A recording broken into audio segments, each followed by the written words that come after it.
masih bisa. Mudah-mudahan enggak.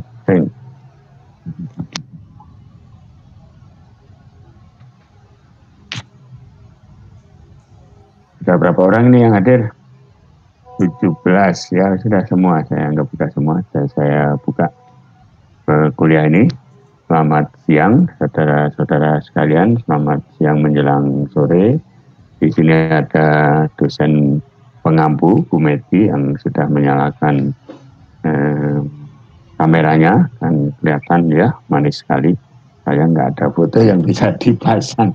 Wah, ini kami harusnya Bu Meti ini masang foto yang bergaya itu loh, Bu. Kan suka bergaya dengan dosen-dosen Bu Linda, Bu Meli itu. Nah, nanti kita pasang di sini. Ini dulu juga sebagai bagian dari format ini yang sekarang tertayangkan ini. Ini sebagai bagian dari format yang diedarkan, disarankan, malah diminta oleh ITB tahun 2020, bulan-bulan Februari kami mengerjakan sampai bulan Desember tahun 20. Nah, bahan ini sudah kami siapkan bersama dengan tim. Ada Bu Meti, Pak Dwi tidak ikutan waktu itu karena dia sedang sekolah di Cina, sekarang sudah kembali. Lalu ada mahasiswa S2 saya, saudara Edi, ini yang gambar-gambar ini semua. Kemudian ada Bu Aisyah yang melengkapi dengan contoh hitungan. Nanti banyak contoh hitungan. Kalau kalian lihat di sini, gambarnya warna-warni, ini hasil karya Edi ini. Lalu di bagian-bagian tertentu klasifikasi tentu saja nanti akan ada yang disusun oleh Pak Jini. Sayang Pak Jini tidak mendapat tugas untuk kuliah yang sekarang. Beliau melaksanakan kuliah pada semester genap di program studi teknik bioenergi dan kemurgi. Bagi mahasiswa S2 dan baik dari TK apalagi yang dari mesin, kami punya jurusan teknik bioenergi dan kemurgi. Apa itu kemurgi? Nanti Bu Meti saja yang cerita. Nah, suaranya juga merdu, semerdu orangnya ya. Nah, di sementara ini saya ikuti saja dulu, ada slide-slide yang ada di segmen. Ini diberi segmen ini. Diberi segmen 1, segmen 2. Ini modul ya, modul 1 terdiri dari pendahuluan. Nanti ada beberapa segmen yang akan kita sajikan, nanti adalah segmen yang pertama, modul 1, segmen pertama. Kemudian kita lanjutkan modul 1, segmen berikutnya. Materi ini sudah kami susun, kami terapkan pada sejak beberapa tahun lalu. Tentu saja kalian semua ingat bahwa bioenergi ini menjadi tumpuan masa depan. Walaupun kalau dilihat dari ekonomi, penggunaan biomasa sebagai sumber energi ini masih mahal, karena ya apa boleh buat, biomasa adalah barang yang jelek banget kok disuruh jadi bahan bakar atau jadi sesuatu yang berharga. Nah, ini contoh dari biomasa di kebun sawit itu selalu ada pelepah. Pelepah sawit ini diambil setiap kira-kira 2 minggu sekali, karena akan mengambil tandan buah segar di atasnya. Kami berhasil memasang salah satu salah satu alat konversi thermal biomasa dari pelepah sawit ini menjadi gas bahan bakar. Ini alatnya, nanti kita akan belajar salah satu modulnya adalah modul gasifikasi. Dipanaskan sampai temperatur 600, 700, 800 derajat Celcius. Lalu dibersihkan, dimasukkan ke motor diesel. Sementara itu hasil utama dari kebun sawit tentu saja adalah buah segar namanya. Buah segar ini kemudian diolah di pabrik minyak sawit mentah. Ini gambarnya, foto dari, dan di pabrik itu akan tertimbulkan satu massa yang disebut dengan cangkang sawit. Cangkang patoknya ya, dulu saya menyebutnya patok sawit, ya memang patok, tapi sekarang punya nama sendiri, cangkang sawit. Bahasa Inggrisnya palm kernel cell, sel cangkang, kernel itu inti, palm ya ini pohon palm ya. Sangat terkenal kalau kalian membuka-buka, coba saja buka kata kunci palm kernel cell atau PKS, akan muncul berbagai judul-judul penelitian. PKS juga dipakai, tapi sekarang nggak terlalu populer nih. Ini PKS, pabrik minyak kelapa sawit, ini PKS. Nah ini sudah populer bahasa Inggrisnya, pabrik CPO. Kalau kita lihat, oh itu pabrik CPO, zaman saya masih pertama mengenal, kira-kira tahun 84, 85, sampai 90 ini, oh ini PKS ini, pabrik minyak kelapa sawit mentah tentu saja. Mentah ya, mentah artinya masih kekuningan, kadang-kadang juga masih ada padatan-padatan pengotor.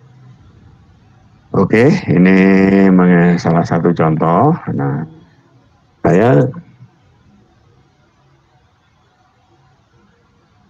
buka internet yang diberi dengan kata kunci biomasa. Di sana ada banyak sekali definisi, tergantung siapa yang mengeluarkan. Ini salah satu contoh, ini nanti kalau saya klik satu lagi, ini ada di bawah ini siapa yang mengeluarkan definisi ini. Ini biomasa memasukkan kebun energi, jadi sengaja ditanam seperti yang ada di gambar ini gambar foto ini adalah kebun energi atau kayu yang sengaja ditanam untuk menghasilkan kayu, salah, tanaman yang sengaja ditanam untuk menghasilkan kayu. Yang ini cepat sekali tumbuh, kayunya lurus walaupun tidak tinggi. Zaman saya mulai belajar yang disebut biomasa itu yang ada di sini, terutama limbah, pertanian, perkebunan, dan kehutanan. Sehingga pada tahun 84 sampai 90 atau dasawarsa 90 itu dikenalnya dengan nama pertanian itu apa? Agricultural waste. Agricultural waste. Sekarang dimasukkan juga yang ini, kalau kita ngomong ini juga masuk menjadi biomasa. Lalu kalau diambil definisi umumnya apa ini biomasa ya, nanti dikarang sendirilah bagaimana definisi biomasa, memasukkan semua macam ini. Sekarang juga masuk sampah kota, di mana sampah kota mengandung biomasa dan yang bukan biomasa. Yang bukan biomasa ya sandal karet, plastik, itu bukan biomasa. Baik, ini saya kalau saya jalankan begini, ini sebenarnya bisa di-setel sendiri ini.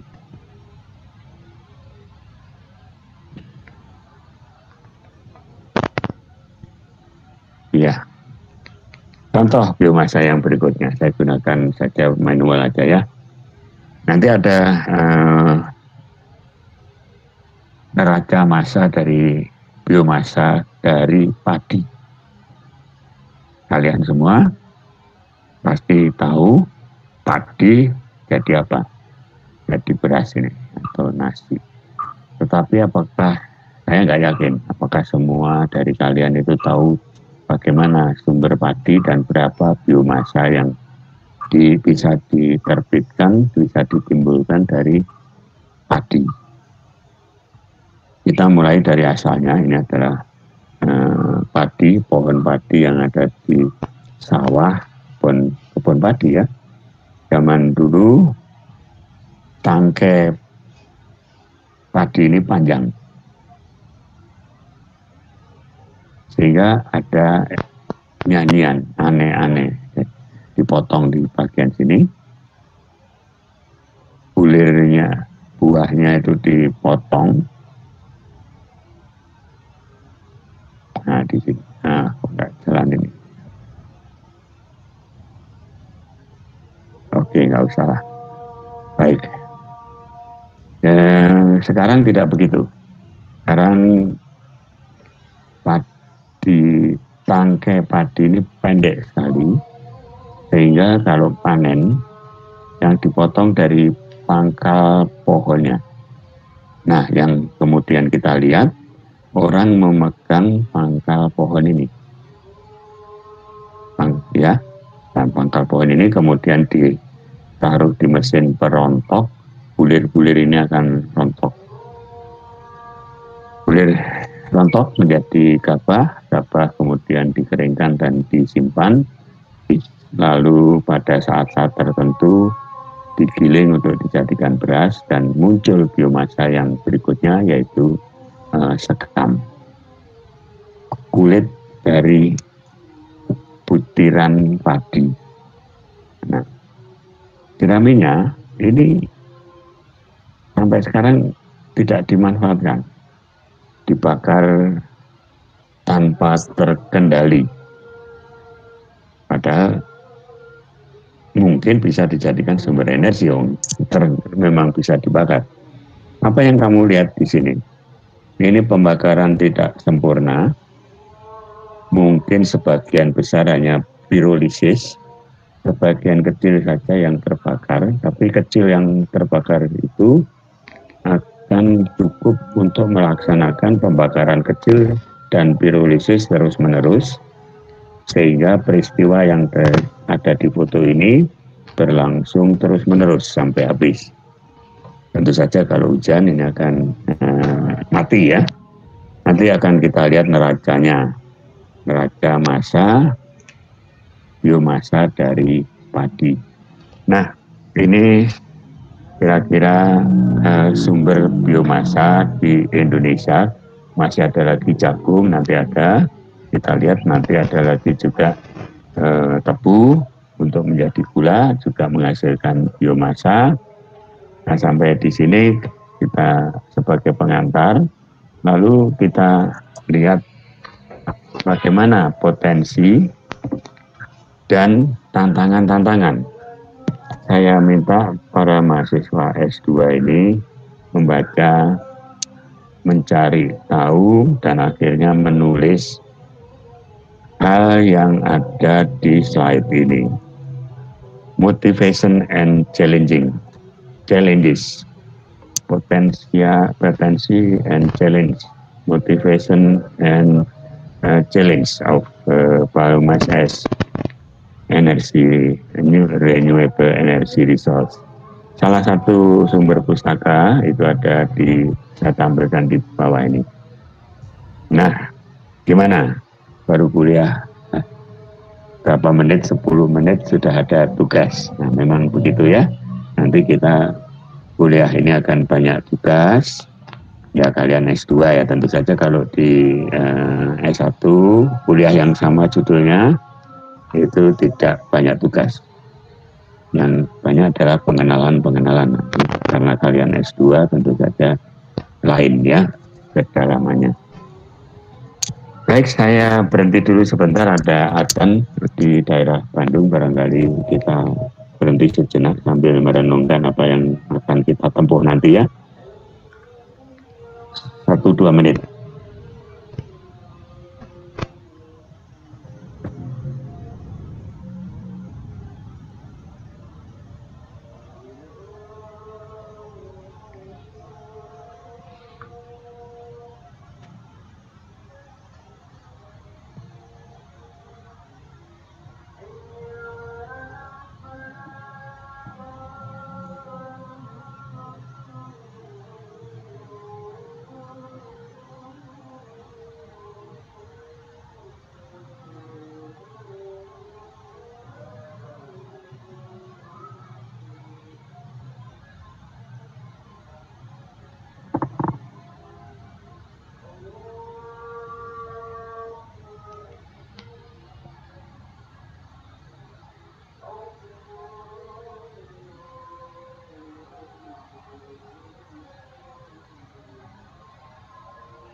Ya, saya lanjutkan ya. Ini kembali ke sini lagi. Apa yang bisa kita pelajari dari butir-butir yang ada di sini?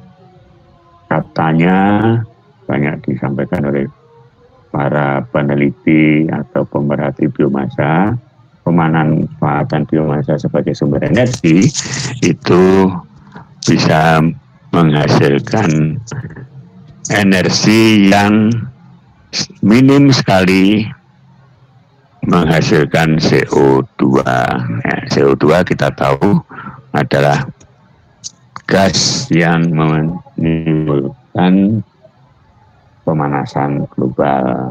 Ya. Betulkah demikian? Motivasi ini apakah betul 100% tidak, tetapi mungkin 90%, mungkin juga hanya 50%. Nah, supaya kita bisa tahu hal-hal semacam itu, ada ilmu yang dinamai dengan life cycle analysis. Salah satu topik penelitian S2 bimbingan saya, yaitu life cycle analysis proses gasifikasi, yang ternyata CO2 netralnya ini tidak 100%. Kenapa begitu? Saya cerita saja. Nanti kalau ada kesempatan, Dwi, tolong dicatat Pak Dwi. Nanti saudara Fatil suruh presentasi di hadapan teman-teman ini ya. Ya, life cycle analysis dari proyek pekerjaan gasifikasi kita itu. Ya, kalau kita, nah contohnya yang tadi, ini kita mau mencoba mengecek ini ya, life cycle analysis dari padi. Kalau kita punya sekam seperti ini, dan kita akan pakai sebagai bahan bakar misalnya, itu kan harus dibawa. Nah, ternyata kalau orang lingkungan itu bikin perkara, bawanya kan pakai truk. Truknya apa? Pakai sekam padi? Enggak kan, truknya pakai solar. Nah, solarnya bikin CO2. Terus ditelusuri lagi, truknya kan punya ban, bikin ban apa enggak? Menghasilkan CO2. Wah, gitu lagi. Dan akhirnya penggunaan sekam sebagai biomasa sumber energi itu tidak 100% menghasilkan harapan bahwa bebas CO2, emisi CO2. Nah, makin kita belajar, makin pintar, ternyata ya memang banyak yang harus kita perhatikan. Ini kalau nggak salah saya menulisnya berdampingan, ini kiri dan kanan ini berlawanan begitu. Nah, contohnya ketika kita menggunakan sekam, apalagi menggunakan jerami, kita perlu investasi. Ya tentu saja jerami kan bentuknya panjang, berserat. Apakah kita bisa langsung memanfaatkan sebagai sumber energi? Nanti kita pelajari. Tidak, harus dikecilkan, harus di-briquette. Nah, ketika memberiket, memelet, akan perlu investasi, perlu biaya operasi, dan tentu juga ketika mempersiapkannya, ada CO2 yang muncul. Ketika mengubah jerami menjadi pelet, jerami yang siap untuk dibakar, itu jadi muncullah CO2 juga, sehingga tidak 100% CO2 netral. Mengurangi dampak lingkungan. Kalau kita lihat sini tadi ya, ini dampak lingkungannya besar sekali. Ini mengandung senyawa. Yang putih ini jelas uap air. Tapi di dalam uap air yang sedang berterbangan ada bintik-bintik uap senyawa organik. Misalnya yang selalu saya ingat adalah senyawa fenol yang sangat beracun, kata orang sekarang. Kata nenek saya, ya nggak apa-apa. Nenek saya suka bekerja di sini, di sawah, ya di sekitar asap begini. Tapi ini sekarang menjadi perhatian, awas itu beracun. Sehingga Tidak demikian, tidak mengurangi dampak lingkungan 100%, tapi mungkin menimbulkan dampak lingkungan yang lain. Nanti kalian kalau belajar gasifikasi juga harus bisa dengan jeli bahwa gasifikasi sekam bisa mengurangi dampak lingkungan sekam, bisa mengurangi emisi CO2 net secara keseluruhan, tapi ada dampak lingkungan lain. Pengalaman saya mengatakan begitu, tentu saja banyak sekali pengalaman-pengalaman lain. Nah, yang terakhir ini, mengembangkan sosial ekonomi setempat. Ya, selalu ini saya pakai. Kalau mesin gasifikasi saya ini jalan lancar ini tadi, ini yang di kanan ini bisa menghasilkan listrik 100 kW. Bayangkan 100 kW dipakai untuk desa di sekitarnya, ini karena itu dinamakan listrik pedesaan ya. 100 kW, rumah saya itu dayanya 2,2 kW, jadi kan ada kira-kira 50 rumah seperti rumah saya. Nah, ini pengalaman yang bagus juga. Pertama kami memasang gasifier 18 kW di sebuah desa di dekat Semarang tahun 84, selalu saya pakai angka 84 ini. Itu hanya 18 kW, setiap rumah mendapat jatah 0,2 kW alias 200 watt. Lama-lama berkembang teknologi, mula-mula hanya masang rice cooker gantian dengan setrika, mematikan lampu. Lama-lama permintaannya naik dan sekarang PLN menyediakan daya terendah kan 450 watt ya. Bahkan didorong-dorong masyarakat untuk naik menjadi daya 900 watt. Karena kesejahteraan manusia naik. Nah, untuk bisa mengoperasikan ini tadi, ini perlu tenaga. Ada tenaga manajemen, ada tenaga pengumpulan sampahnya, biomasanya, ada tenaga pengoperasian dan lain sebagainya.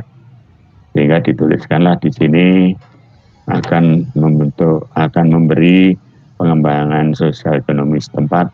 Betul-betul itu saya gembar-gemborkan ketika saya memasang gasifier di pelosok-pelosok tanah air. Namun selalu saya temukan memerlukan lahan penyimpanan, memerlukan pendidikan bagi para pekerja-pekerjanya, pendidikan sosial dan sebagainya. Dan kalau pendidikan sosial ini meleset, itu akan menghasilkan konflik-konflik di antara mereka. Nah, tugas kalian membaca ini sebagai panduan pedoman pertama, membaca ini, lalu menambahi dengan 2-3 makalah lain yang sejenis. Coba membayangkan apakah benar pemanfaatan biomasa sebagai sumber energi melalui konversi thermal itu akan memberi dampak positif benar-benar 100%, ataukah perlu kita juga memperhatikan berbagai dampak negatif yang mungkin timbul. Dan segmen ini terakhir saya tutup dengan ruang lingkup dasar-dasar yang harus kalian siapkan. Untuk bisa belajar dengan baik, kalian harus tahu termodinamika reaksi. Yang paling gampang reaksi pembakaran, ada reaksi pirolisis dan ada reaksi gasifikasi. Kemudian ada heat engine. Apa heat engine di termodinamika? Heat engine adalah mengubah panas menjadi kerja mekanik, buku termo, ada STEM properties, kemudian wawasan lingkungan sudah saya sampaikan tadi secara garis besar dan cepat. Nah, barangkali ini yang baru. Kalian akan mendapatkan pengetahuan, pemahaman, karakteristik biomasa sebagai bahan bakar melalui berbagai macam proses. Neraca massa energi bagi teman-teman TK ini sudah biasa. Perpindahan panas, saya kira yang dari mesin juga sudah biasa ya. Nah, begitu segmen yang pertama sudah saya sampaikan. Kalau ada yang ingin ditanyakan, silahkan. Ini tadi adalah segmen pertama. Saya setel ini jalan sendiri, kira-kira 10 menit ini. Dirancang untuk bisa jalan 10 menit.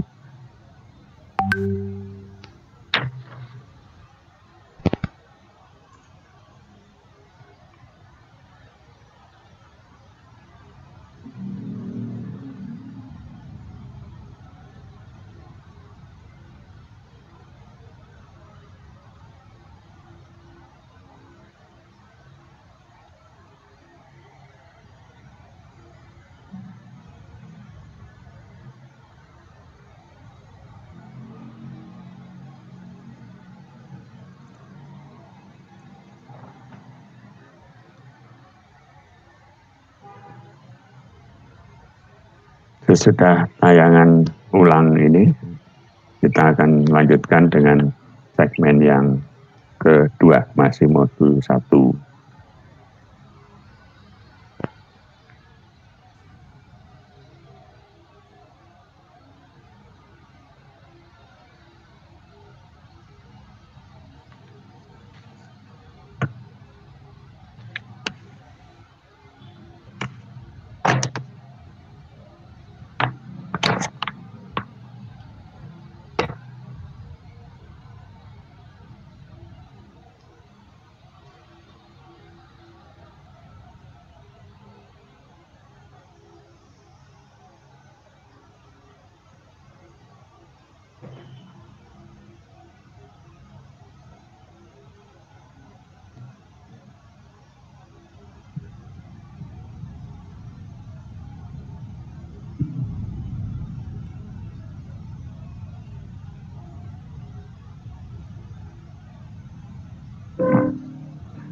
Ya, begitu ya. Ada yang ingin ditanyakan untuk segmen yang pertama ini?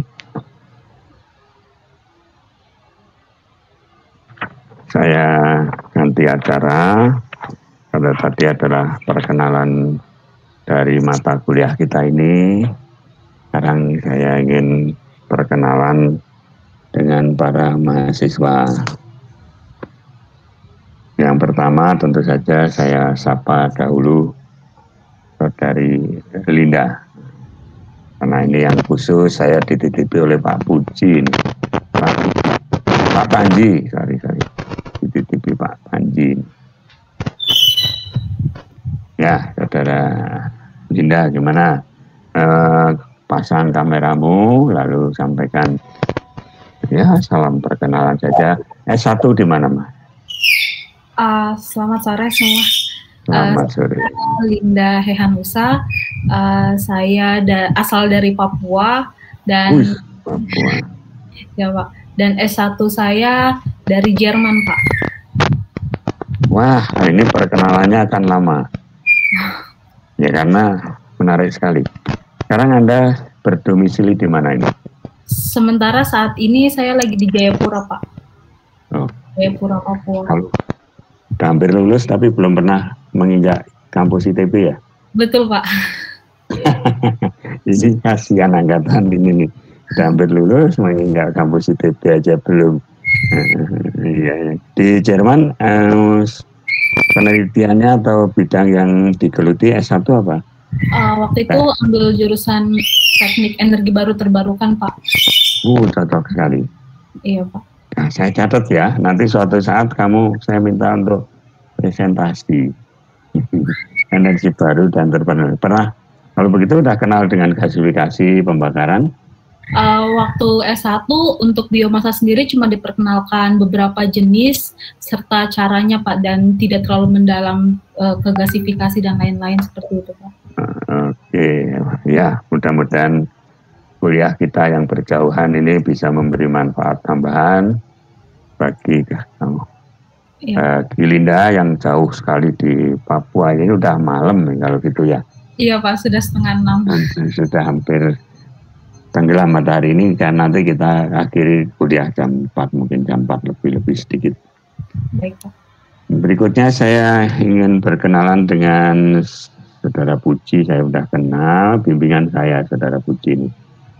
Saudara Randy Mukti. Nah, ini Randy Mukti ini juga kontak pertama saya dengan Saudara Randy ini. Silakan Randy memperkenalkan diri pada teman-temannya. Oke, Pak, sebelumnya selamat sore semuanya. Perkenalkan, nama saya Randy. Sebelumnya saya S1-nya di Muhammadiyah Jakarta. Sebelum saya S1 ngambil D3 dulu di Polban. TK ya? Iya, TK. Teknik kimia, sorry. Nggak mau disebut TK ya, teknik kimia. Berarti sudah ikut kuliah kita termodinamika lanjut ya? Termodinamika, iya. Terima kasih Randy. Sekarang saya sapa saudara siapa ini, kok wanita semua ini? Ya, Mas. Yang laki aja dulu lah. Muhammad Ihsan Maulana ini sudah pernah mengambil termo, tapi perkenalkan ini teman-teman lain supaya teman lain bisa mengingat kembali. Ini sama ya, S2-nya baru saja berlalu dengan termo lanjut semester. Nah, tapi sudah pernah menginjak kampus belum? Belum pernah, Pak. Kita kuliah juga tatap muka ya? Iya, betul. Online terus, Pak. Sekarang ya, lanjut silakan, gimana? Ya, baik. Perkenalkan teman-teman semua, nama saya Muhammad Ihsan Maulana. Saya dari S2 TK angkatan 2020, asal dari Tangerang. Kalau sekarang domisili lagi di Cirebon. Gitu, Pak Erik. Terima kasih ya. Baik, ini 3 orang yang sudah saling memperkenalkan, nanti satu persatu akan kita sapa gantian gitu ya. Nah, tentu saja Bu Meti mungkin memperkenalkan diri sebelum jam 4 nanti pamit, ada rapat atau gimana nanti. Silakan Bu Meti. Mungkin memperkenalkan juga bioenergi, prodi bioenergi. Ya, baik Pak. Ya, selamat sore semuanya. Mungkin selamat jelang malam ya untuk Linda ya yang berada di Linda yang di Papua ya. Yang berada di Papua gitu. Tapi jadi bagus sih. Jadi kami mengetahui ada yang jauh ya Pak ya. Jadi kita bisa ngukur jamnya ya. Saya juga tuh sampai malam ya. Selamat sore, salam kenal semuanya. Perkenalkan saya Meiti. Mungkin pendamping Pak Heri di kuliah ini ya, bukan pendamping hidup. Kalau pendamping hidup Pak Heri kebetulan namanya mirip dengan saya, nama belakangnya sama Ibu Wika Pratiwi ya.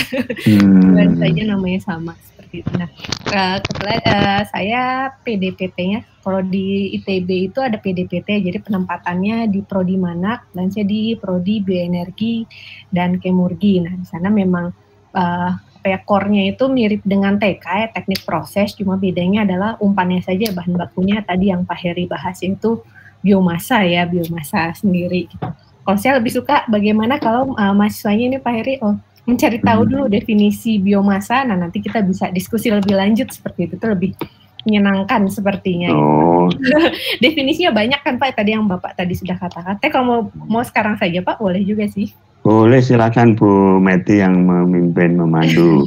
Nah, silakan. Nah, ini kan ada daftar hadir. Kalau enggak saya bantu, saya punya daftar hadir.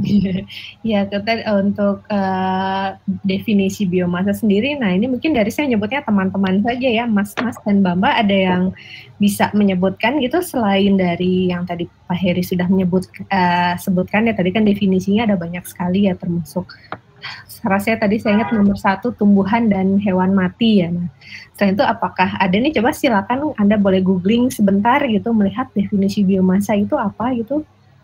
Boleh ya. Kemudian siapa cepat angkat tangan atau ya angkat tangan kemudian menyampaikan. Ini penting bagi kita juga, motivasi, aktivasi mahasiswa akan kita catat nih, bagian Pak Dwi mencatat ini. Saya kira sudah punya tabel daftar hadir yang bisa dicontreng-contreng. Yuk, berapa menit diminta mahasiswa googling ini? Iya boleh 2 menit mungkin ya, ini kalau googling ini saya juga ikutan googling ini, coba. Jadi saya googling udah langsung dapat ada ini. Yuk, 2 menit dari sekarang. Silahkan.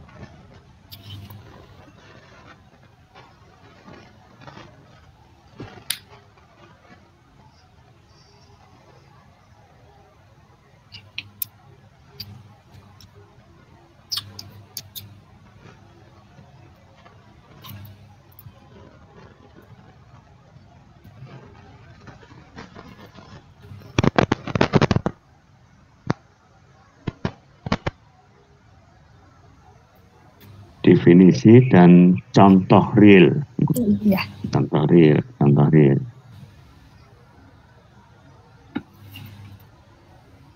Ya mungkin sudah 2 menit, silakan angkat tangan, raise hand saja di sini ada ini ya, reactionnya bisa ada raise hand. Kita sedang sama-sama belajar, tidak apa-apa, cuma memang ini kalau definisi penting sekali ya ketika awal, nanti kita ada, mungkin nanti Pak Heri juga bisa merangkum gitu di akhir bahwa memang ini biomasa yang dimaksud ke arah mana gitu, karena memang definisinya banyak sekali ya gitu. Arahannya nanti ke sana, mengkerucut ke biomasa yang akan kita bahas ya gitu. Kalau tidak semuanya akan kita bahas juga di dalam kuliah ini. Silakan ada atau mau ditunjuk? Oke, silakan.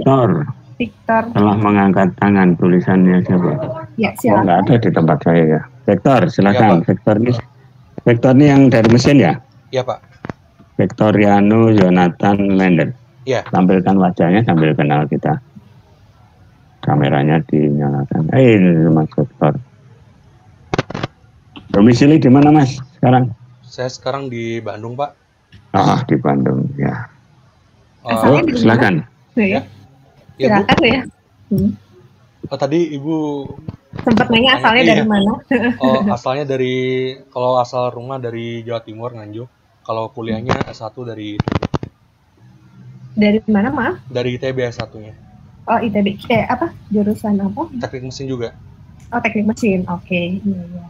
Ya, kalau sepengetahuan saya, Bu, setelah sempat mencari-cari barusan dan setelah pengalaman selama S1 juga, biomasa itu dari namanya aja udah terlihat ya, biomasa. Jadi bio dan massa. Nah, massa sendiri tuh kayak sejumlah molekul atau tisu-tisu apa ya namanya? Sekumpulan sesuatu lah, kayak substance yang bersifatnya hidup. Jadi seperti tumbuh-tumbuhan, hewan, atau mikroorganisme. Nah, itu juga, dan turunan juga.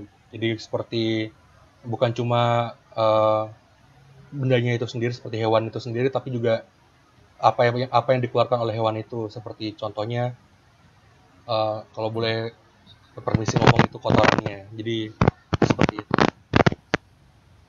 Iya, terima kasih. Mungkin artinya sudah mengetahui biogas ya? Iya, saya dulu ini, Bu, penelitiannya menggunakan kotoran sapi. Oh, begitu. Untuk buat apa? Jadi ngobrol apa saya? Untuk menjadi ini hydrochar dari hydrochar. menggunakan hidrotermal. Oke, ya. Wah, ternyata di sini banyak yang itu ya, Pak Heri, ya, nyambung ya. Nyambung, apalagi vektor dari Nganjuk. Nganjuknya yang persisnya mana vektor? Loceret apa? Loh, Pak Heri kok tahu, Pak? Warung saya. Saya dari kota, Pak, di kecamatannya namanya Payaman. Oke. Saya dari Loceret. Oh, sama orang Nganjuknya. Oke, bagus sekali. Definisinya ya bagus sekali ya, Fer, dan itu menurut saya sudah lengkap ya. Mungkin saya tidak bertanya kepada yang lain gitu. Memang definisinya mencakup itu semua, yaitu baik ya tanaman dan juga hewan dan juga yang dikeluarkan ya tadi istilah dari Victor gitu ya. Nah iya itu, dan memang itu dimanfaatkan, tetapi di dalam kuliah ini kita akan berfokus kepada lignoselulosik ya Pak Heri ya, seperti itu. Jadi ya nanti ya kurang lebih tahu saya nggak tahu karena kita ini berhadapan dengan teman-teman S2, mungkin di tengah jalan kita belok juga. Kalau Victor pengennya ke arah biogas, wah juga bisa, karena Pak teman saya, Pak Sopo kok kali tuh sih, Pak Hendra itu ngurusi bikin pelet dari tinja itu. Oh iya Pak Indra. Nggak jel. Yang akan kuliah ya Pak ya? Ya enggak itu. Ya bisa aja kita minta kuliah tamu dari ya. Iya gitu ya. Jadi kalau saya ingatnya S1 ya, kok S1 memang kita kemarin fokusnya semester lalu. Kalau kemarin kan udah kalau S1 itu bukan fokus. Jalannya itu sudah nggak boleh belok lah. Iya. Belok dikit balik lagi, belok dikit balik. Kalau S2 ya belok terus nggak balik lagi ya kemana aja. Iya betul sekali, dan ya, sambil bisa ke sana ya gitu. Oh mungkin saya perkenalan itu juga apa ya, mungkin penelitian saya ya biasanya apa? Oh ya, silakan. Untuk untuk biomasa yang biasanya saya kelola ya, saya proses itu adalah minyak-minyakan ya. Minyaknya ada bisa minyak nabati ya. Minyak nabati kan contoh-contohnya seperti ya minyak kelapa sawit yang lagi booming misalnya, atau minyak jarak pagar, kapuk, udah banyak sekali. Dan juga minyak lain yang jenis yang sedang saya teliti adalah minyak atsiri. Minyak atsiri itu minyak wangi-wangian seperti itu. Dan di sini saya menambah dengan kuliah ini hasanah pengetahuan yang untuk menambah hasanah pengetahuan mengenai biomasa yang lainnya gitu, karena memang untuk penelitiannya mungkin nanti kapan-kapan Pak Heri bisa kolaborasi ya Pak ya. Penelitian gasifikasi dan lain-lain atau pirolisis gitu. Saya juga melakukan proses pirolisis, tapi yang di pirolisis itu bukan lignoselulosik base ya, tapi dari sabun ya, sabun logam. Itu seperti sabun mandi tetapi beda logamnya. Kalau sabun mandi biasanya pakai logamnya natrium, potasium. Nah kalau saya pakai magnesium, yang mana dia anti air gitu, jadi sifatnya justru kebalikannya seperti itu. Mungkin itu Pak Heri perkenalan singkat saya juga. Baik, kita sudah melihat perkenalan dengan 4 orang ini. Saya lanjutkan dengan segmen berikutnya. Segmen berikutnya itu agak lebih mendalam dari yang tadi sudah kita lihat.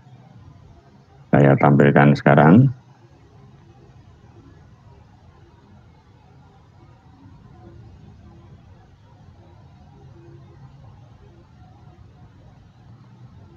Mudah-mudahan benar tampilannya.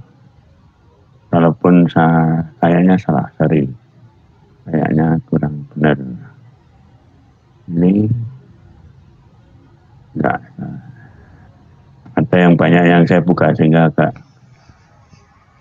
harus milih. Ya, mudah-mudahan inilah. Ya, ini masih modul 1, tapi segmen yang kedua, potensi biomasa. Potensi itu kemampuan, kemungkinan yang bisa kita manfaatkan. Melihat potensinya dari mana? Melihat potensinya dari eating value. Eating value atau sering juga calorific value orang menyebutnya ya. Calorific value ini. C. H-nya diganti C, sedang H dan H yang pertama dan L yang ada di sini. Ini adalah lower dan higher.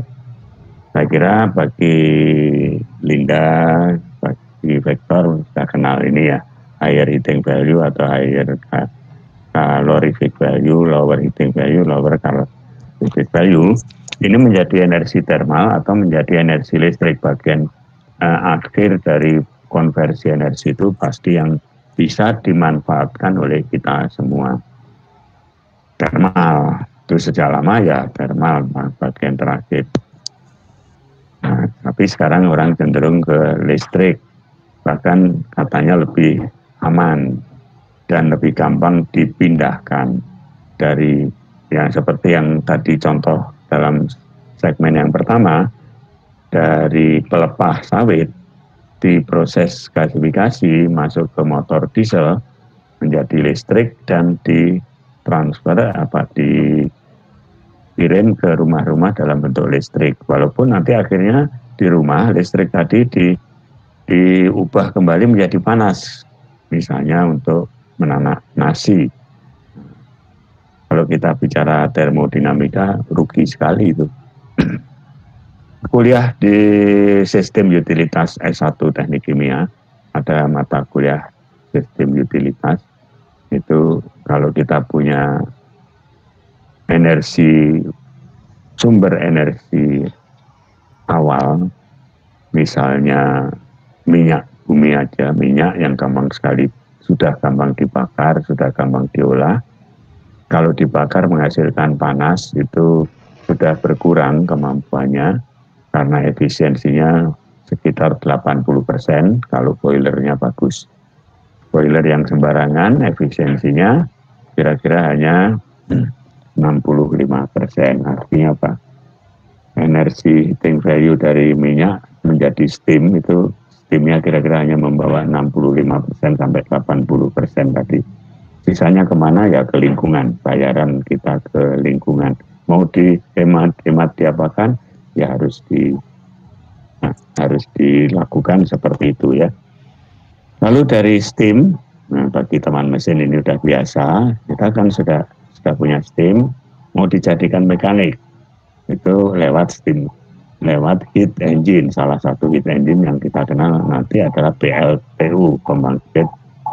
Nah bukan, jangan PLTU, Rankine cycle sajalah.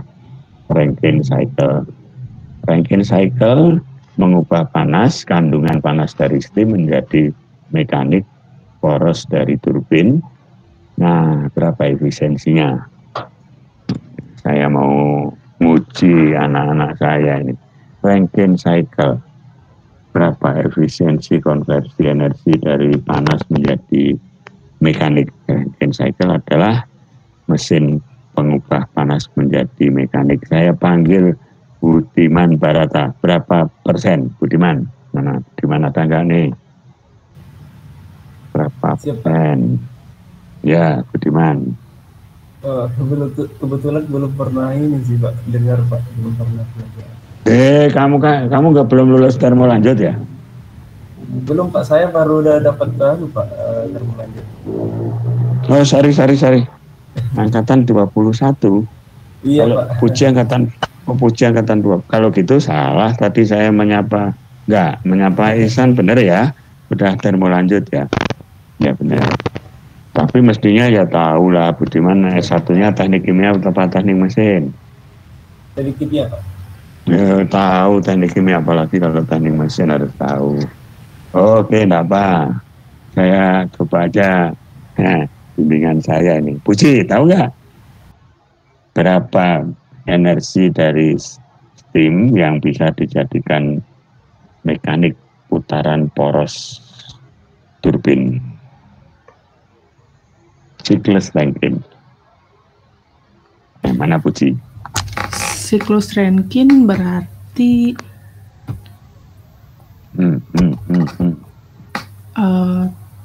W turbin dikurangi W pompa.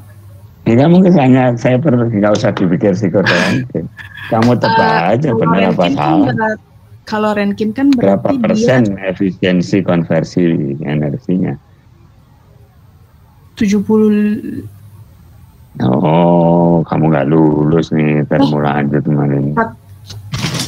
Sekitar 45 sampai. Ya udah, sekitar 30%. Teman mesin bagaimana? Ada yang mau membantah saya? 20%, 25%, paling jauh 40%, benar? Ya. Saya menyapa Ari. Ya, Pak. Ari, benar nggak? Siklus Rankine efisiensi konversi termalnya 40% sudah cukup tinggi, dikatakan memuaskan? Setahu saya untuk yang siklus Rankine memang sekitar 30%, Pak, maksimum. 30%. Nah, ini orang mesin beneran ini. Bisa membantah orang TK untuk urusan yang gini. Benar? Ya, makasih. Ya, itu ya. Nah, saya lanjutkan. Tadi ceritanya kemana sebenarnya? Dari dari minyak bumi jadi steam sudah hilang 30%, minimal 20%, yaitu efisiensi boiler 80%. Dari steam menjadi putaran apa tadi? Turbin hanya 30%, kata Ari tadi. Berarti putaran turbin kalau dibandingkan energi yang ada di minyak berapa? 30 kali 80, 24%. Nah, hilang 24% ya. Kemudian jadi listrik, mekanik tadi memutar generator kira-kira 95%. Ini klaimnya orang-orang teman-teman elektro. Kemudian ditransmisikan, hilang di jalan, di kabel-kabel 2%, ada hilang rugi-rugi transmisi, dan akhirnya dari listrik baru menjadi panas di rice cooker, tinggal kira-kira 20%. Nah, angka-angka semacam ini mesti kalian biasakan. Ya, dari bahan bakar menjadi steam, hilang, dari steam menjadi putaran poros, hilang, putaran poros menjadi listrik lewat generator, sedikit hilang, dari listrik sumbernya ke transmisi 2% hilang, udah. Ini klaimnya begitu, dan akhirnya menjadi panas kembali, sehingga sebenarnya kurang efisien kalau memanfaatkan listrik untuk panas, ya listrik untuk mekanik, untuk hal-hal lain, untuk menghidupkan TV dan sebagainya. Ya, nah potensi, kita kembali ke potensi itu apa saja, kita coba hitungannya begini. Di mana kita mencari potensi? Mencari potensi ya ini hitungannya seperti ini. Tadi sudah saya sampaikan kan. Ini boiler 70%, 80%. Kemudian ini yang saya sampaikan dan kita buat diskusi tadi. Ini tanda ini bukan kurang ya, sampai dengan bukan minus. saya ganti aja lah sampai dengan ini kata Ari tadi bisa 30%, saya nulisnya sudah 35 terlanjur biar aja ya. Sehingga potensi energi dari biomasa bisa dikatakan dengan angka-angka ini semua. Ada contoh berikutnya. Ini dulu dibaca apa dia direnungkan. Nah, seperti tadi yang dari TK itu meleset itu uji. Lalu tadi Budiman ya belum, tapi mestinya kalau dari TK S1 juga udah diajari ini ya Budiman ya. Nah, kemudian kita lanjutkan. Kalau saya punya 1 ton biomasa, bisa jadi berapa kWh? Satuannya harus gitu, 1 ton berapa kWh? 1 ton per jam berapa kW? Jangan sampai kalau sudah lulus kuliah ini, konversi satuannya aja salah ya. Ini kalau kWh, ini kWh-nya ditaruh sini. Itu di sini nggak pakai H. Kalau di sini nggak pakai H, dihapus gini. Di sini harus pakai H. Tapi hanya di bawah. Tuh gitu. 1 kW adalah 3.600 kilojoule per hour. Ini berapa sih? 3.600 kilojoule per hour tidak lain adalah 1 kilojoule per second. Itulah definisi kilowatt. Definisi watt. Watt adalah joule per second. Baik, paham semua ya?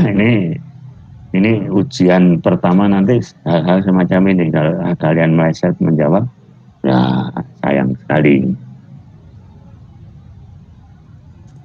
Hari gimana? Udah paham ya ini ya? Hari, Vektor, Linda pasti sudah paham ya. Bagi yang teknik kimia mungkin harus menghafal lagi, memahami lagi. Nah, sehingga pada slide berikutnya ini ada konversi tadi. Angka-angka ini coba bisa nggak kalian perkalikan. Misalnya sekam padi, misalnya tongkol jagung, ini nggak peduli inilah.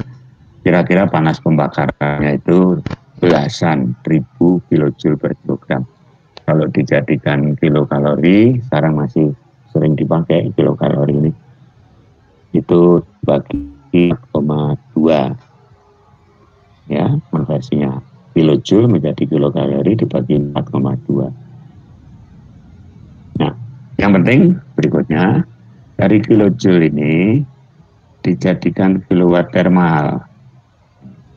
Hitungan saya ini benar nggak? Ambil aja satu contoh, kilojoule per kilogram biomasa benarkah menjadi kilowatt hour thermal per kilogram biomasa, benarkah menjadi kilowatt hour listrik per kilogram? Bagaimana cara menghitungnya ini? Nah, kalau mana tadi? Kalian sudah paham menghitung ini, akhirnya datang pada satu kesimpulan atau angka umum. Kalau biomasa saya jadikan panas, itu angka saktinya seperti ini. Kalau biomasa saya jadikan listrik, angka saktinya seperti ini. Atau dibalik, bisa dibalik. Kalau dibalik ini jadi berapa? Dibalik berarti menjadi kWh per kilogram. kWh elektrik, ya elektrik. Ini juga begitu. kWh thermal. Nggak bisa naik ke atas. Wah, nggak bisa naik ke atas. saya salin dari sini aja.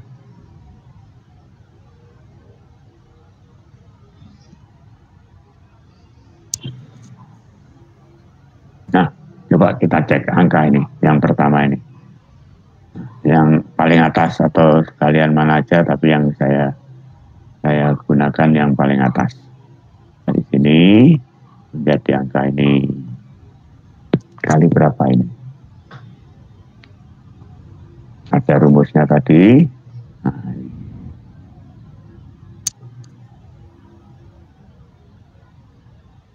ya red jadinya ya, nggak apa-apa, saya red mana tadi?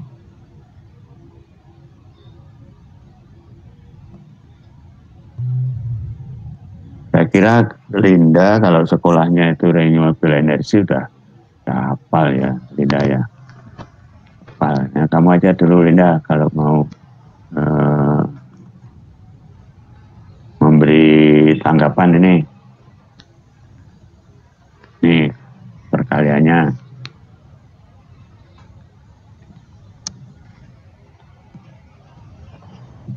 Atau nggak usah Linda juga, Vektor barangkali, atau Ari, atau siapa saja yang bisa memanfaatkan angka ini. Angka yang tadi, angka tadi sebelumnya apa tadi? 1 KWH itu sama dengan 3.600 kilojoule.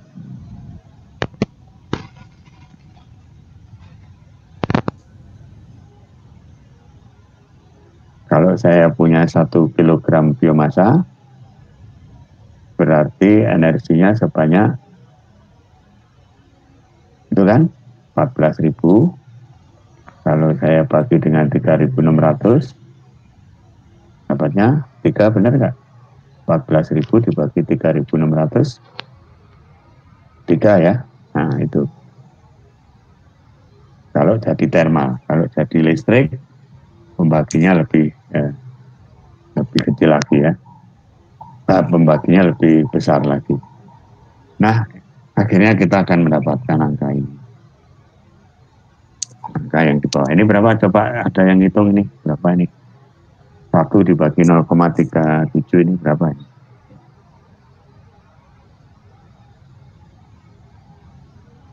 $2,7 Pak. 2,7. Ya, yang bawahnya 0,8 Pak. 0,8. 0,8.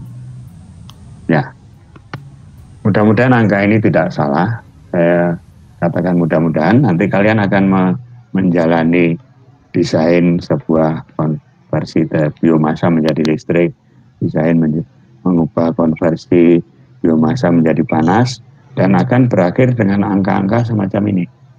Kalau saya punya 1 kilogram biomasa, maka saya bisa berharap sekian banyak listrik bisa kita dapatkan. Tentu saja teoritis ya. Oke, ini saya lanjutkan sampai di sini. Apakah ada yang masih belum dipahami? Pak Heri, mohon maaf, saya mau nanya Pak. Siapa ini? Nah, saya nggak bisa lihat siapa yang. Hah? Ihsan. Ihsan Pak. Mohon maaf. Iya baru bisa. Bentar. Ihsan itu nomor berapa? Nomor berapa ya Pak? Kalau NIM saya 28. Ya, nomor NIM-nya. Iya. Itu Pak. NIM 28 nggak ada di sini. 23. Oh, angkatan 20. Ya. Oke, Ihsan. Ini Pak, tadi Pak Heri bilang di thermal itu KWH per kilogram itu langsung dibagi gitu 14.807 gitu ya Pak, dibagi 3. Ya enggak, dikalikan efisiensi boiler dulu. Oh, kali efisiensi berarti apa ya? Iya, nah itu berapa? 30%, 60%, 80%. Siap. Nah, dari efisiensi thermal ke dari KWH thermal ke KWH listrik, kali efisiensi tadi yang kita bikin tebak-tebakan tadi kan? Oh iya. Oke, siap Pak. Memperjelas saja. Terima kasih Pak. Iya, betul. Ya, terima kasih Ihsan. Semoga yang lain juga bisa mengikuti. Ada? Nggak? Pertanyaan? Nggak ada ya? Nah, nggak ada, kita lanjut ke sini. Nah, kalau sudah mahir dengan hitungan tadi, Akhirnya kita bisa bilang data yang ada biasanya kalau itu pabrik minyak sawit, ini yang saya sorot ini ya, pabrik minyak sawit mentah ini yang sorot ini. Baris kedua ada luas lahan atau malah mungkin langsung saja produksi minyak sawit. Produksi minyak sawit. Coba dicatat ya, saya tahu nilai sebuah produksi minyak sawit. Nah, setiap 1 kilogram minyak sawit akan diiringi dengan 3 macam biomasa. Mudah-mudahan saya nggak salah, nanti akan ada angkanya yang lebih tepat atau malah Anda cari sendiri angka yang tepat.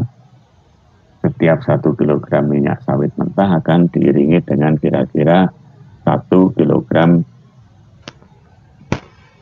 cangkang sawit. Akan diiringi juga 1 kilogram tandan kosong sawit. Diiringi juga dengan 1 kilogram sabut. Enggak, kalau sabut setengah saja. Setengah kilogram sabut.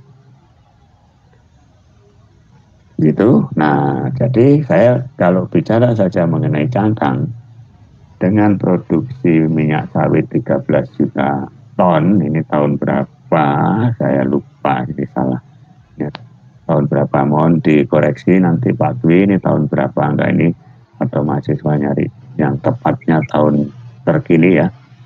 14 juta ton minyak sawit, berarti ada 14 juta ton cangkang.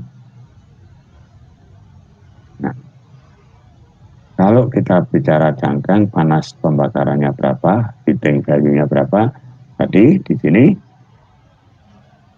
kita bisa ngomong mana aja, ngomong berapa saja, kan sudah saya katakan kan kira-kira belasan ribu kilojoule per detik. Belasan ribunya berapa ya, bisa dikarang sendiri yang logis maksud saya ya. Ini saudara lihat di sini kan tempurung kelapa aja di Sulawesi sama di Ciamis beda, ini beda kadar air sebenarnya. Sekam padi 13.000 dan 14.000 pasti beda kadar air, beda kadar abu dan sebagainya, nanti kita bahas. Nah, kembali ke sini. Kalau saya punya cangkang 13 juta, 14 juta ini. Panas pembakarannya saya karang aja 16.000 kilojoule per kilogram. 16.000 kilojoule per kilogram. Potensi energinya apakah bisa sebesar ini? Tentu saja 3 kali ya, karena dari minyak sawit tadi, ini minyak sawit tadi kan muncul 3 jenis biomasa. Nah, kalau masing-masing biomasa produksinya juga semacam ini, maka ini angka perkalian tadi kita kalikan 3 karena ada 3 jenis dan hasilnya adalah 16 juta megawatt. Ini thermal biasanya ya, ini biasanya yang disebut ini adalah potensi energi thermal. Nah, begitu selanjutnya bisa diolah sendiri. Nah, ini sekarang cangkang sawit ada di sini. Cangkang sawit sudah tersendiri. Cangkang sawit ini. Kelapa sawit juga sendiri. Ada kayu sengon dan sebagainya. Angka-angka yang di sini inilah yang bisa kita pakai. Angka sakti ini aja.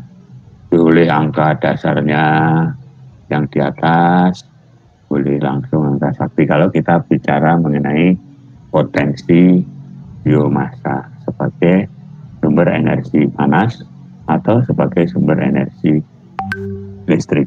Ini nanti dicatat tuh, ini ada tanda bintang, ini apa ini maksudnya ini? Saya lupa ini kok tanda bintangnya hilang ini. Penjelasan apa bintang ini hilang. Nah, sampai di sini ada pertanyaan. Masih ada beberapa slide lagi.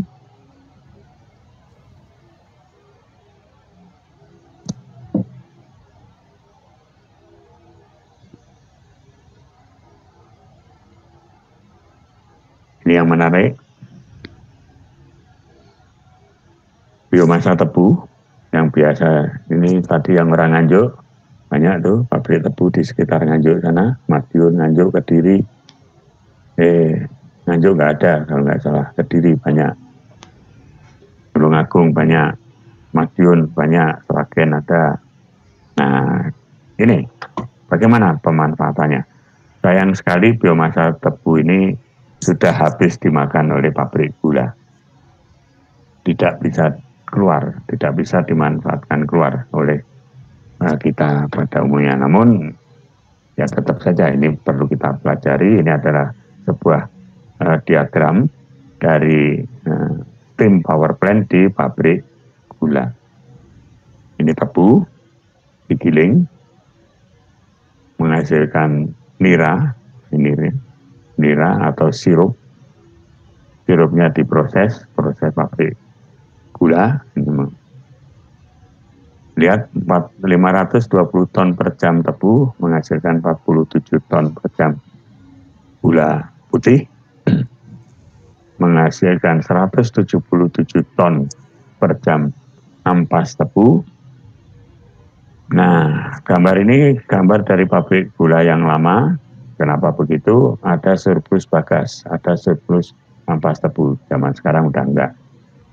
Ampasnya dimakan semua oleh boiler ini dan dipakai untuk menggerakkan turbin. Menggerakkan turbin, ini simbol dari turbin, menjadi menyisakan, bukan menjadi, disisakan sebagai steam tekanan rendah. Nah, ini yang dinamakan dengan back pressure turbin. Teman-teman mesin pasti hafal ya, ada back pressure turbin, ada condensing turbin. Di pabrik gula yang banyak adalah back pressure turbin. Kenapa? Karena keluar dari turbin masih steam yang tekanannya rendah untuk memasak gula. Kalau di PLTU, pabrik listrik, punya Indonesia Power, punya pembangkit Jawa Bali, itu condensing turbin yang dipakai. Steam yang keluar dari turbin sudah langsung dikondensasikan menjadi kondensat. Ini juga demikian, di sini ada turbin, keluarnya masih steam tapi tekanan rendah, dipakai untuk memasak proses. Ini yang dinamakan dengan cogeneration. Rangkaian ini cogeneration menghasilkan energi mekanik dan sekaligus menghasilkan energi panas. Sangat efisien. Di pabrik gula ini sangat diperhatikan. Ada listrik yang dikeluarkan. Nah, ini turbinnya salah satunya menggerakkan gilingan tebu. Salah satu yang lain tentu saja tidak satu ya, bisa berderet 2, 3. Nah, salah satunya adalah untuk menghasilkan listrik. Coba angka ini kita cek. Angka ini kita cek apakah betul nulisnya. Nanti kita akan menghitung ini. Menghitung steam 20 bar dengan temperatur tertentu, laju alir 120 ton per jam, menghasilkan listrik 11,4 megawatt. Ini nulisnya terlalu berlebihan, megawatt hour per hour ya, megawatt saja. Tadi udah saya tekankan ya, ton per jam, megawatt, megawatt hour, ton saja. Nah, begitu. Masih ada yang belum termanfaatkan, yaitu ujung-ujungnya atau daun-daun tebu yang ditinggal di ladang. Ini biomasa juga. Belum. Masih dibiarkan dibakar. Nggak tahu sekarang apakah kalian nanti punya ide untuk penelitian membuat daun-daun yang tersisa ini menjadi bahan bakar padat yang gampang praktis dimanfaatkan. Saya lanjutkan supaya waktu ternyata berlari juga. Nah, ini yang saya ceritakan tadi. Kalau saya punya tandan buah segar yang saya petik dari pohon 100%, berapa banyak yang bisa menjadi minyak? Ini. Yang minyak kita pakai itu ini, BPO. Nah, di samping CPO ada kernel tadi, inti sawit, biji sawit, PKO, palm kernel oil. Ampasnya adalah PKS, palm kernel cell.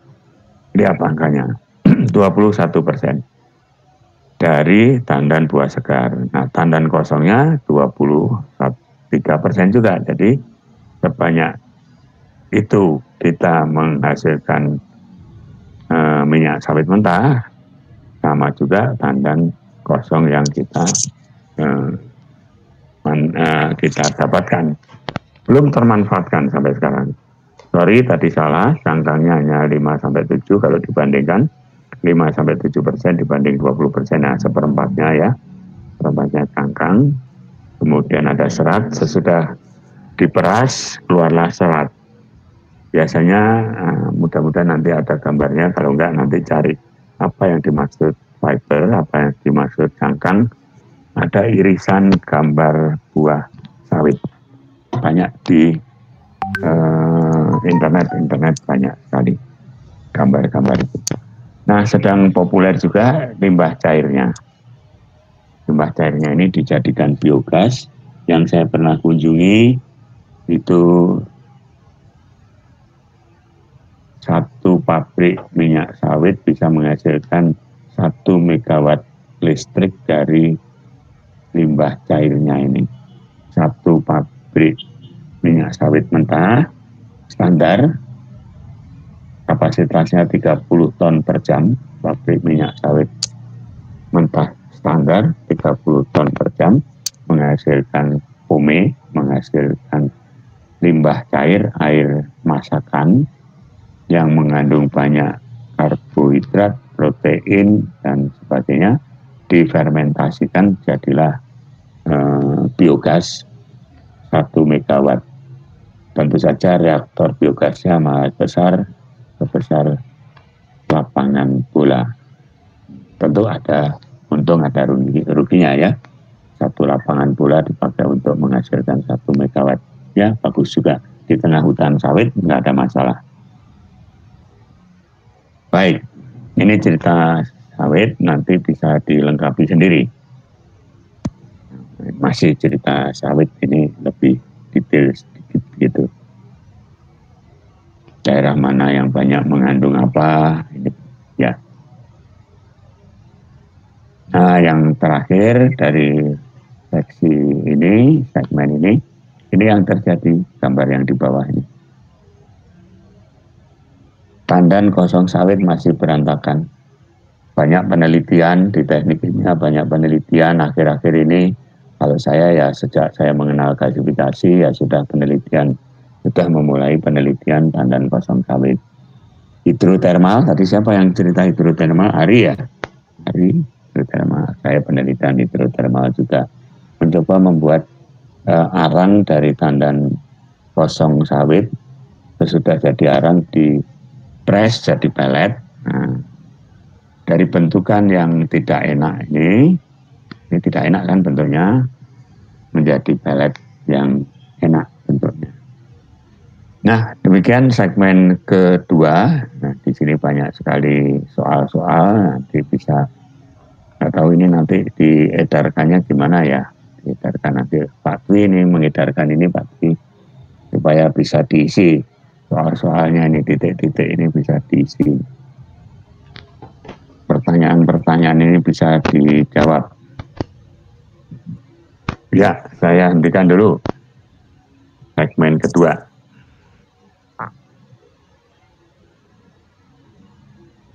Bu Meti masih ada? Apakah sudah pindah ke rapat yang lain?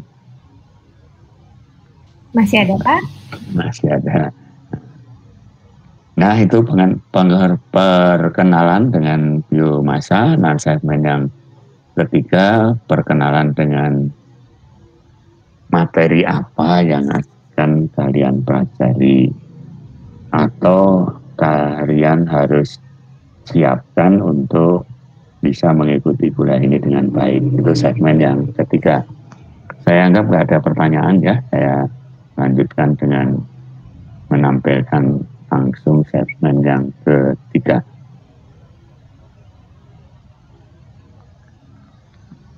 segmen yang ketiga simbolnya silabus dan tata pelaksana kuliah.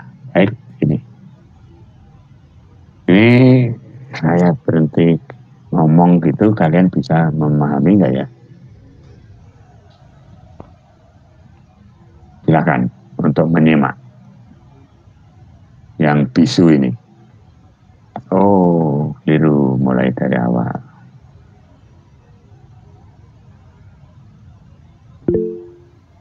Kira-kira 5-8 menit ini. Tugas dari TB dulu kami minta membuat ini. Membuat slide-slide seperti ini atau MP4 jalan sendiri, ada narasinya. Permisi Pak. Jalan nggak di? Ya. Permisi, ini nggak jalan Pak yang di layar. Di layar saya jalan nih. Sebentar. Terima kasih diingatkan. Ini ada nggak? Yang terlihat cuma PowerPoint yang ada atas merahnya itu Pak, bukan yang slide-nya. Salah pasang barangkali. Ntar dulu, terima kasih. Siapa ini? Ya, saya mulai ya. Mudah-mudahan sekarang jalan. Mana tuh caranya? Ini. Bila tunggu sebentar.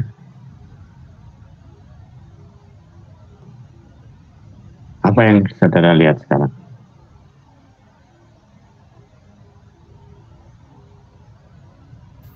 Slide pertama, Pak. Slide pertama. Apa yang Anda lihat sekarang? Slide kedua, tujuan interaksional umum.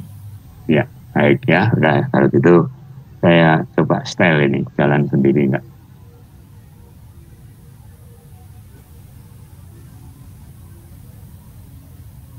Enggak. Belum jalan? Masih belum jalan Pak. Iya, belum. Ini juga belum? Masih slide editing, Pak. Oh, belum slide show? Ya, belum slideshow. Nah, oke, kalau gitu ya, saya sampaikan lisan. Bagian segmen yang ketiga ini isinya mengenai bagaimana kita akan menjalani kuliah ini. Kalau tadi cerita iseng apa ruang lingkup yang dinamakan energi biomasa, bagaimana orang mendefinisikan. Nah, sekarang apa yang akan kita jalani? Tujuan instruksional, kira-kira rencana kerjanya, rencana kuliahnya, SAP, Satuan Acara Perkuliahan, dan bagaimana kita memberi penilaian. Kita semua mengevaluasi diri kita sendiri. Tujuan instruksional tampil di slide yang kedua ini. Kalian sesudah mengikuti kuliah ini, kami harap mampu untuk bukan hanya paham ya, mampu terampil, bisa dengan baik, bisa dengan sistematik mengenai apa? Itu 6 butir itu. Menjelaskan secara runut karakteristik biomasa.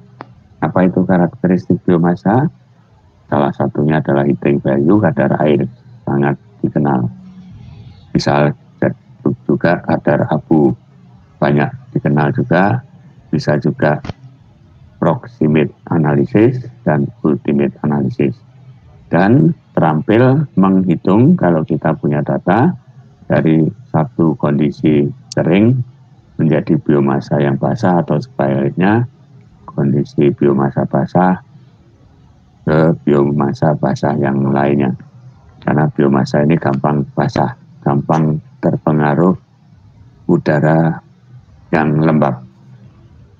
Potensi biomasa tadi sudah kita bahas secara garis besar dan mudah-mudahan akan menjadi lebih teringat kalau kalian sudah menghitung sendiri. Pemahaman teknik, banyak cara-cara mengubah biomasa yang kualitasnya rendah menjadi bahan bakar yang kualitasnya lebih tinggi dan praktis. Nah, salah satunya yang kualitasnya rendah menjadi masih bahan bakar padat tetapi kualitasnya tinggi, yaitu dibuat arang. Nah, kayu atau tadi tinja, hari tadi ya tinja dihidrotermalkan. Apa tujuannya? Apakah membuat gas atau membuat arang?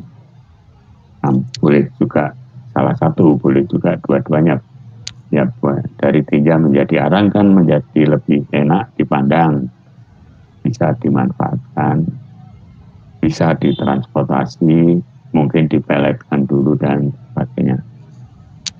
Ya, kalau tadi yang ketiga tadi pemahaman, yang keempat ini adalah wawasan. Kenapa saya beri wawasan? Karena kemungkinan tidak semua teknik konversi thermal biomasa bisa kita bahas.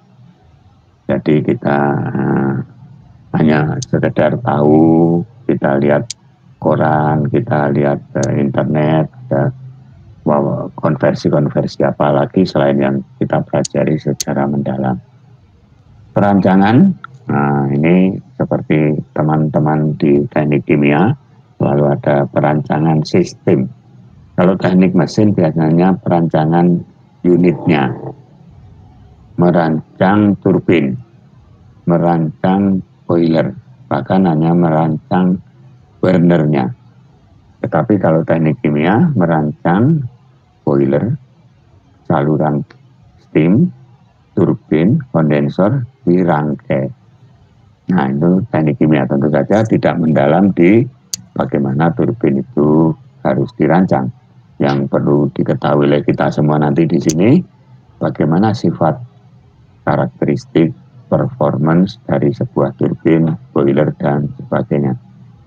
Ya, itu yang kita ketahui. Tapi tidak mampu, tidak akan kita masuk ke bagaimana merancang sudu dari turbin, bagaimana merancang governor, pengatur laju alir steam dari sebuah turbin. Nah, sesudah perancangan akan dilengkapi dengan kajian teknoekonomi tingkat rendah saja, level yang kelima. Yang dari teknik kimia sudah biasa. Ini ada yang bukan dari teknik kimia kecuali yang mesin tadi. Uji dari teknik kimia tadi, Ihsan dari teknik kimia, Randy dari Muhammadiyah, Korban teknik kimia, Budi Batara tadi dari mana? Bidang S1-nya. Teknik kimia, Pak. Teknik kimia, ya. Sudah melewati ini semua kan? Perancangan sistem dan kajian teknoekonomi. Oke, saya lanjutkan. Kita ke sini. Modul kita bagi-bagi modul, tapi apakah modul ini kita ikuti dengan baik? Belum tentu. Karena kalian S2 mungkin di tengah jalan kita nyimpang. Kalau yang S1 di bioenergi ya kita ikutin. Ditambah lagi kemungkinan besar kita akan mendapatkan kunjungan kuliah tamu dari Cina. Tentu saja lewat internet ya, daring online. Nah, ada 4 minggu akan kita pakai untuk kuliah tamu insinerator sampah menjadi listrik, atau yang populer ini teman-teman mesin yang berada di grupnya Pak Ari Darmawan Pasek itu pasti kenal dengan PLTSA, benar kan?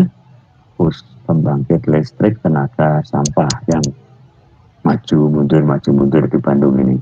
Kita akan mendengarkan penjelasan dari Dr. Mian dari Cina mengenai bagaimana permasalahan dari desain, operasi, perawatan sampai kesosialan sebuah PLTSA yang sudah banyak di sana. Di kota Hangzhou, tempat pabrik sekolah, tempat Meti juga sempat berkunjung. Bu Meti juga berkunjung ke PLTSA juga kan waktu itu. Nah, lalu kita masuk ke apa yang harus kalian bawa nanti. Harapan kami kalian akan membawa ini. Student outcome. Di samping lulus dengan nilai baik, kalian bisa membawa ini dalam kehidupan kalian. Contohnya nomor 3 ini, memiliki kemampuan secara efektif dalam komunikasi, tulis, tentu lisan. Mudah-mudahan kita sempat berlatih untuk bisa berkomunikasi dengan efektif. Nah, jangan nanti kamu mengeluh kalau saya sering mengingatkan. Ditambahi apa ditambahkan. Nah, ini nanti bisa saya protes kalian. Tambahi sama ditambahkan itu lain. Dilempari dan dilemparkan lain. Apalagi ditidurkan dan ditiduri. Beda. Nah, dan saya nggak dengar kalian tertawa. Kalau tatap muka saya bisa lihat nih pada tertawa semua. Hal-hal semacam itu. Ini adalah kemampuan berkomunikasi secara efektif yang kami akan mencoba melatih kalian semua. Nomor 6, mampu merancang percobaan. Nah, itu tadi udah kita singgung sedikit. Tentu bukan percobaan, merancang. Rancang percobaan, bisa jadi kita akan melakukan itu. Atau tidak melakukan percobaan, tetapi langsung melakukan analisis dari sebuah hasil percobaan dan langsung menginterpretasikan menjadi sebuah data yang bisa dimanfaatkan. Mudah-mudahan kita melewati itu. Kemudian itu tadi harapan kami kalian bisa seperti itu walaupun sudah lulus. Dan ini konversi thermal yang akan kita bahas. Mungkin akan ditambahkan di sini ya, hidrotermal. Di mana Pak tuh hidrotermal di tempatnya? Ini kami tulis pirolisis, ada yang protes, torrefaksi bukan di mana naruhnya? Ya udah tempelin di sini dekat pirolisis. Sekarang ada hidrotermal, walaupun nanti tidak sempat kita bahas, tapi ditempel di mana? Mungkin ditempel di sampingnya torrefaksi. Karena ada yang mengatakan hidrothermal treatment itu adalah torrefaksi basah, wet torrefaction. Atau torrefaksi itu adalah dry hidrothermal. Enggak ya. Kalau hidrothermal harus basah karena namanya hidro. Nah, apa yang bisa kita jalani nanti, mudah-mudahan bisa menerangkan ini semua. Bu Meti mungkin salah satu dari alur ini. Nah, alur pirolisis menjadi liquid fuel ya, pirolisis lewat sini ya. Lalu Aisyah bisa lewat jalur ini. Kami bekerja dengan gasifikasi membentuk sintesis guys. Nah, ini penelitian S3 saudari Aisyah untuk membuat metanol dan atau DME. Nah, jalur ini. Modal yang harus kita miliki adalah bisa dari bermacam-macam sumber, tapi supaya lebih terarah, paling tidak gunakan 2 sumber ini. Tapi sumbernya banyak, tidak hanya ini saja. Tentu sumbernya harus mencari banyak sekali. Dan bagaimana kita kuliah? Nah, ini kita kuliah nanti. Ada ujian, ada juga tugas. Ujian sementara seperti tahun lalu, ujiannya 2 kali. Ujian modul 1, ujian modul 2. Biasanya ujian modul 1 sampai ke PLTU. Ujian modul 2 itu gasifikasi dan kajian ekonomi. Ujian modul 1, ini tadi ada di sini. Ini modul 1, ujian. Ujian modul 2 itu terdiri dari 3 modul ujian. Ini minggu-minggunya ya. Ini yang dirancang, tentu saja bisa berubah. Saya kira akan berubah ketika kita mendapatkan kesempatan mendengarkan ceramah dari Dr. Mian. Kita harus atur-atur lagi. Sementara ini belum ada kepastian ofisial resmi, tapi secara lisan sudah ada persetujuan dari fakultas bahwa Dr. Mian boleh diundang. Dr. Mian juga sudah menyampaikan kesediaannya. Baik, itu ya, nggak terasa kita sudah melewati jam 4, padahal tadi pikir saya hanya sampai jam 4 saja. Dari saya cukupkan saja sampai di sini. Lalu slide ini tentu saja boleh pakai atau boleh diambil di mana, saya lupa. Aisyah kalau hadir barangkali bisa memberitahu ngambilnya di mana. Atau nanti saya kirim aja ke Google Drive aja Pak, bisa. Boleh. Ya. Nanti saya bantu upload di Google Classroom Mbak Aisyah. Oke. Iya, Ya, bisa ya. bisa diupload di sana, jadi mahasiswa bisa ambil kapanpun. Yang saya edarkan PDF-nya ya, atau Dwi nanti yang di-upload PDF-nya. Tapi seingat saya MP4-nya juga sudah ada, jadi yang tadi ingin saya demokan tadi sudah ada. Ya, nggak apa. Baik mahasiswa sama teman-teman sekalian, nanti ini akan saya transfer ke Mas Dwi, dan Mas Dwi akan memuat ke Google Drive dalam bentuk PDF 3 segmen ini. Segmen-segmen berikutnya nanti akan kita pikir dulu bagaimana kita menyajikan, terutama karena ada kesempatan untuk mendengarkan cerita dari Dr. Mian. Ada yang ingin disampaikan sampai di sini? Ingin ditanyakan? Nah, satu pesan dari saya, kalau ini masih perkenalan, mungkin nanti akan ada yang tidak meneruskan mengikuti ini, silahkan.